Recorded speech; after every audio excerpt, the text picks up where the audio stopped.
Here's a question that might shock you. Did God plan for the church before he even called Abraham? Most people think the church is some sort of backup plan once Israel failed. But the truth?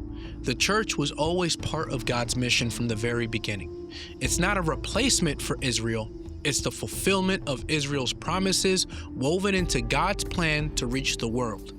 And today we're going to unpack exactly what that means.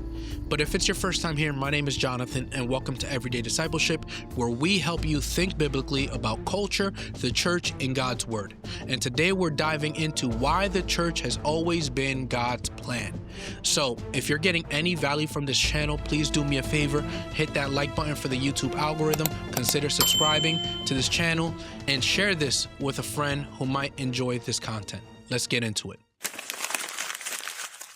Now, to understand this, we have to start with the Old Testament and see how God's people were always meant to point the world to himself.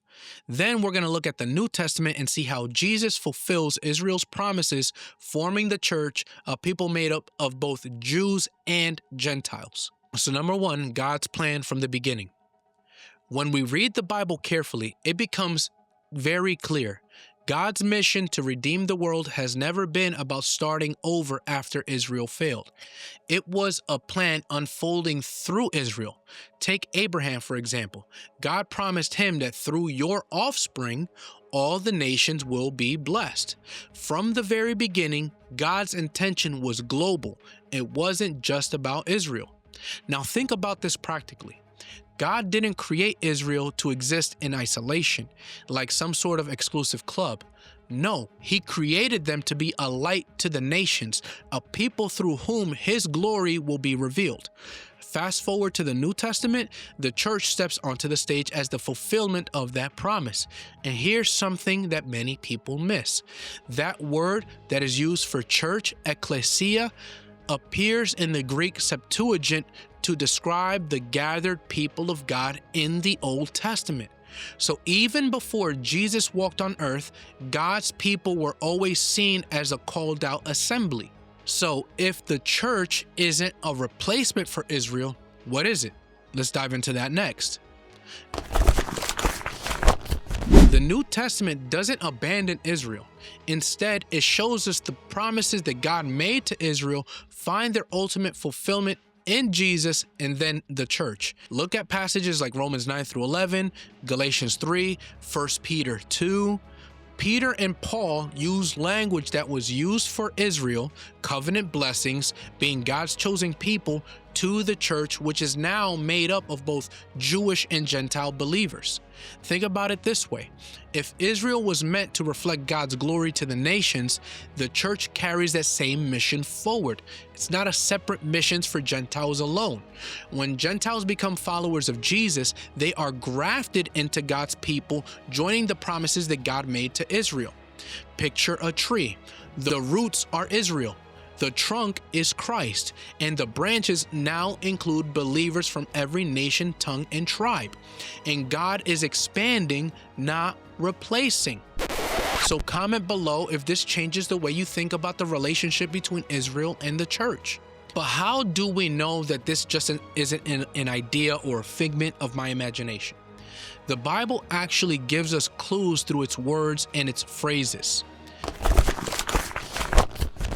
In the Septuagint, the Greek translation of the Old Testament, the word ekklesia, as I mentioned earlier, is used to describe Israel as the gathered people of God. The New Testament then takes that same word and applies it to followers of Christ. It's not just the word ekklesia, it's also phrases like the people of God, children of Abraham, chosen generation. These words were originally applied to Israel, and now they're being applied to the church in passages like 1 Peter 2:9 and Galatians 7 through 9. And here's the takeaway. God is not starting over with a new plan. He is fulfilling his promises. The church isn't a sidelines for Gentiles. It's the continuation of God's mission, now inclusive of both Jews and Gentiles. And that's a big deal because it shows God's faithfulness across time. He keeps his promises, and his plan is unified, not fragmented. So if the church is the fulfillment of Israel, what does that mean for Israel today? We're going to talk about that next. Because the New Testament makes it clear that God hasn't abandoned ethnic Israel. Romans 11 is key right here.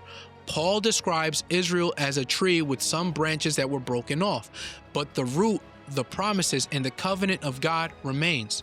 Israel still has a unique role in God's plan. In practical terms, it means that the Jewish people are still part of God's redemptive story.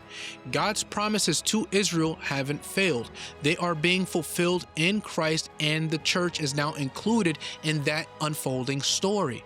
The church doesn't replace Israel, it participates in God's mission alongside Israel. Think about it this way. Think about a relay race. Israel ran the first leg, carrying God's promises, pointing the nations to him. Then Jesus steps onto the scene, and then he passes that same mission to the church, and the church continues the race. But the baton, the covenant promises of God, remain the same. Israel's role is honored, and God's faithfulness to his people are fully on display. So let's get to modern application. Because for one, it should change the way we see unity in the church. If the church is made up of both Jewish and Gentile believers, then we can't treat different ethnicities or backgrounds as second class or separate. The church is God's people, united in Christ, called to represent him in the world. And let's make this practical.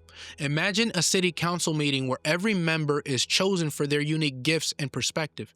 The council functions best when everyone contributes, yet they all share the same mission. That's the church. It's diverse, yet is unified under God's plan. Number two, it reminds us that evangelism isn't optional. It's part of our DNA. Just as Israel was meant to shine God's light to the nations, the church continues that mission. Every act of service, every conversation about Christ, every prayer for someone far from God is part of God's unfolding plan. So, if you are here and you're wondering how you can dive deeper into this subject, there's a fantastic book that really unpacks this idea. And it's O. Palmer Robertson's book, The Israel of God, Yesterday, Today, and Tomorrow. This book is an excellent resource because Robertson carefully shows how the church and Israel are connected. They're not distinct, they're not separated, but connected, and how the promises of God are fulfilled in Christ, and how both Jewish and Gentile believers are part of God's plan. If you want a deeper understanding on this subject, this book is a must-read. So, to wrap it up, the church was always God's plan. It's not a replacement for Israel, but a fulfillment of God's promises through Christ. From the earliest hints in Abraham's call, to the gathered assembly of God's people in the Old Testament, to the New Testament church, all the way to what we're going to see in Revelation. God's mission has been clear all along: to redeem the world and to bring people from every tribe, nation, and tongue. So if you found this video helpful, comment your thoughts below or your questions. And don't forget to like this video because it helps others find it too. And subscribe to this channel so that you don't miss our next deep dive. Share this with someone who needs to hear this as well. And check out this next video that YouTube seems to be recommending just for you.